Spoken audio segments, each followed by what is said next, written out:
We have heard the story of John the Baptist's head being offered on a plate to Herod, the puppet ruler for Rome, whose mandate included Galilee.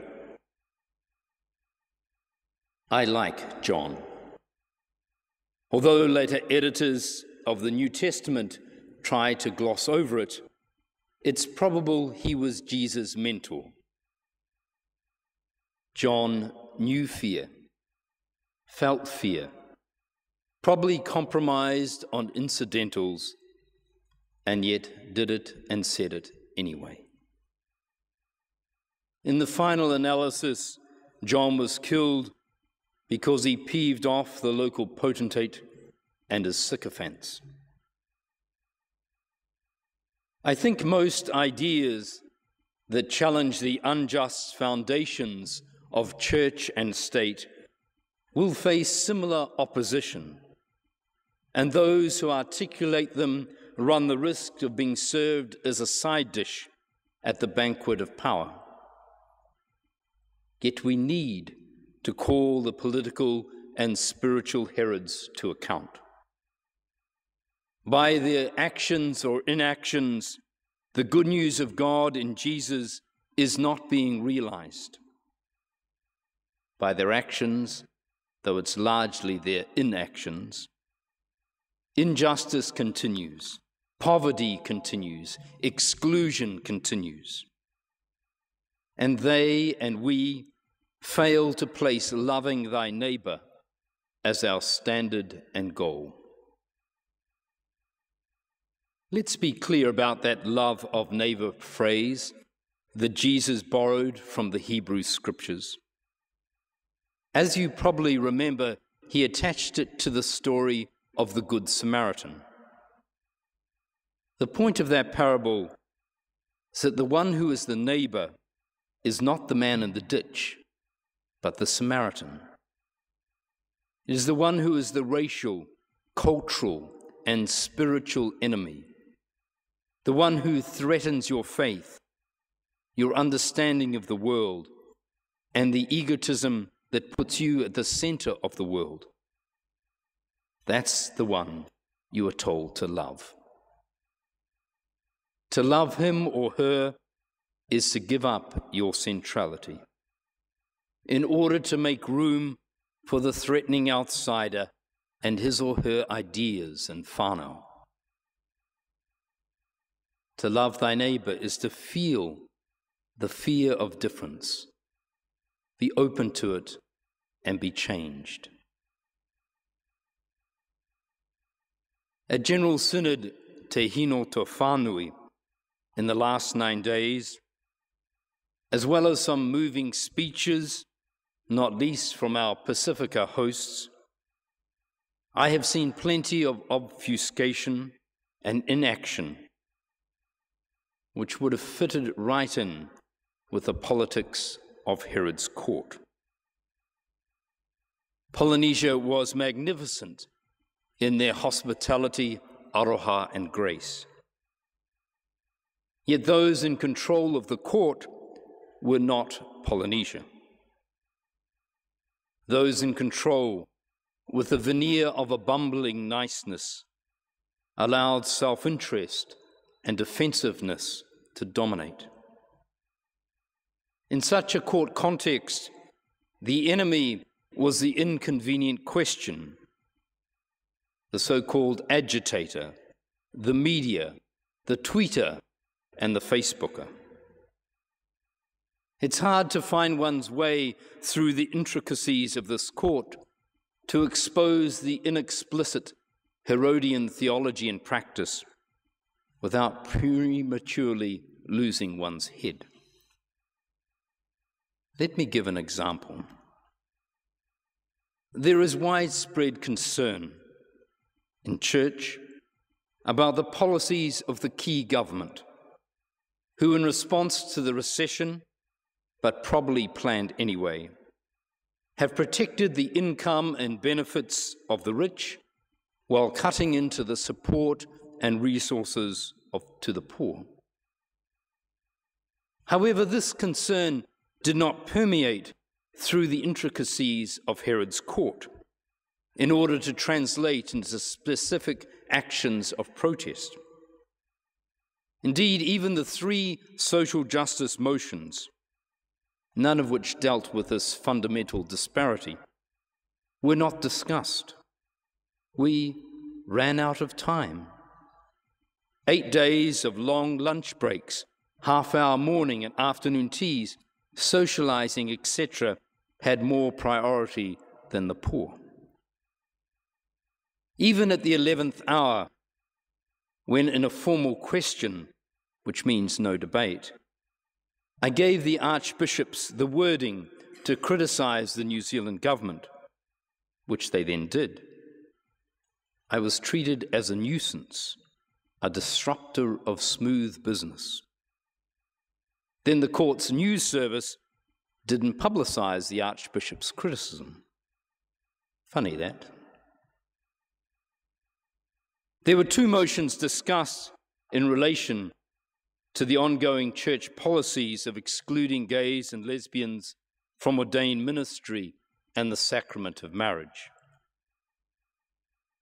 What Herod's court is grappling with here are deep-seated institutional fears of change, of difference, of living in a pluralistic world, of disunity within the court, more concerned with conservatives and their money, conservatives who, of course, can get married and be ordained, than with the largely invisible exclusion of gays and lesbians.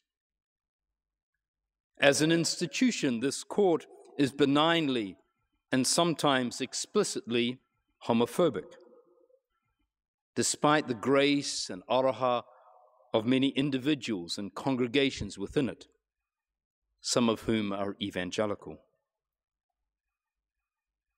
I offered in my speech, that I believe was in the media here, a 10-minute journey, courtesy of Professor Himori of Union Theological Seminary, into biblical material related to marriage and how it has changed in tandem with culture, particularly highlighting the days when marriage had to be within the family, when polygamy was normative, when the prohibition against mixed racial marriages was allowed, then prohibited, then allowed.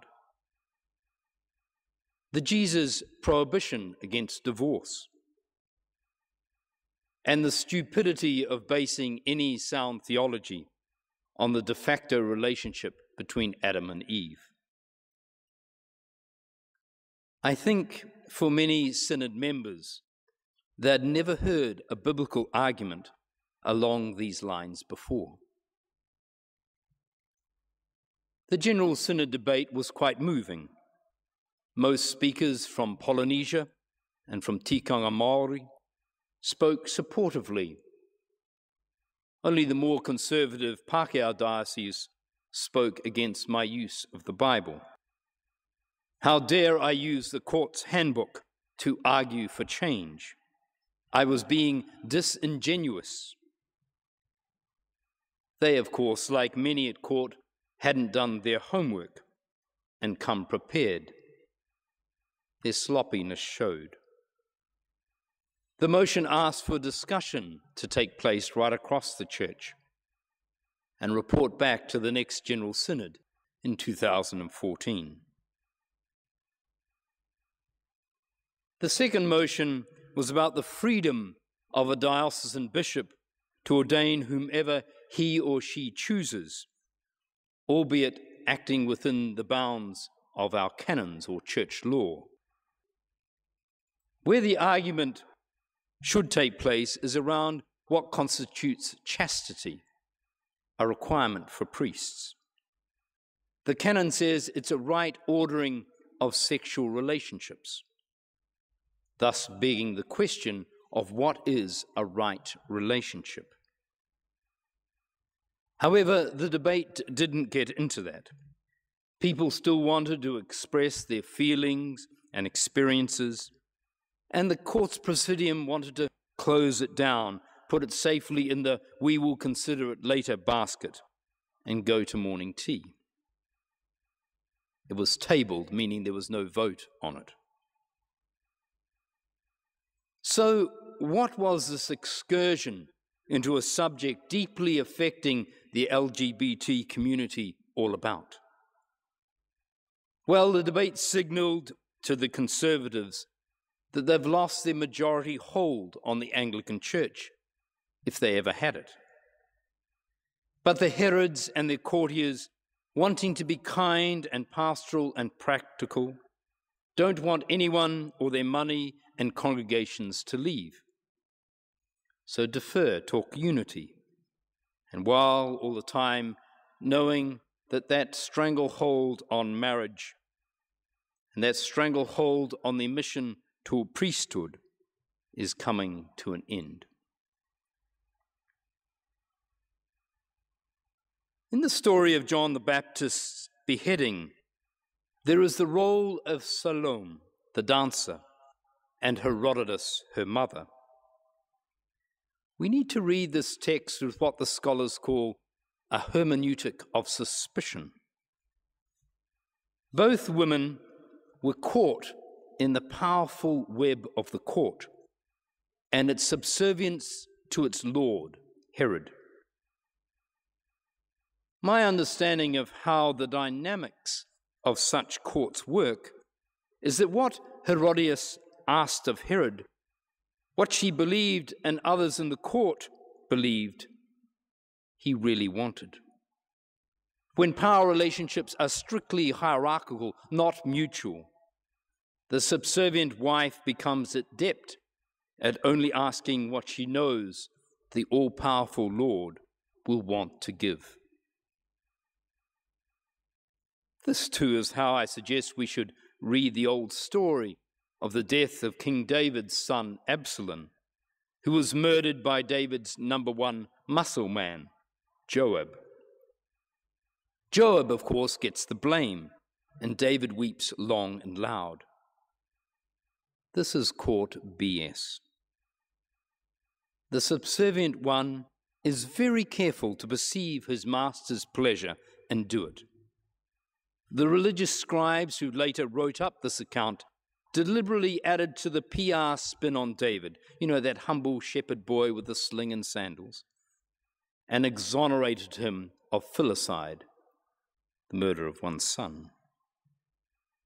And I suspect the scribal community, always wanting to appease political masters, did the same centuries later with the beheading of the Baptist, wanting to blame the so-called wicked woman or women. Sound familiar?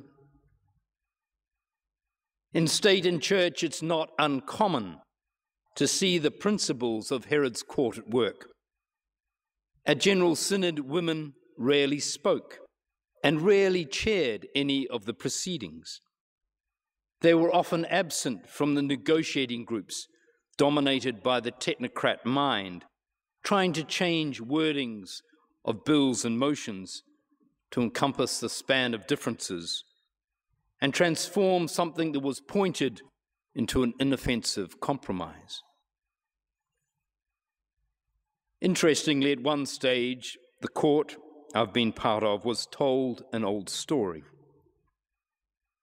The story goes that the Russian Orthodox Church was meeting when the Tsarist regime fell and the Bolshevik Revolution happened. The news was conveyed to the gathering. They chose to continue with their business for the next 4 days, deliberating on liturgy and liturgical vestments.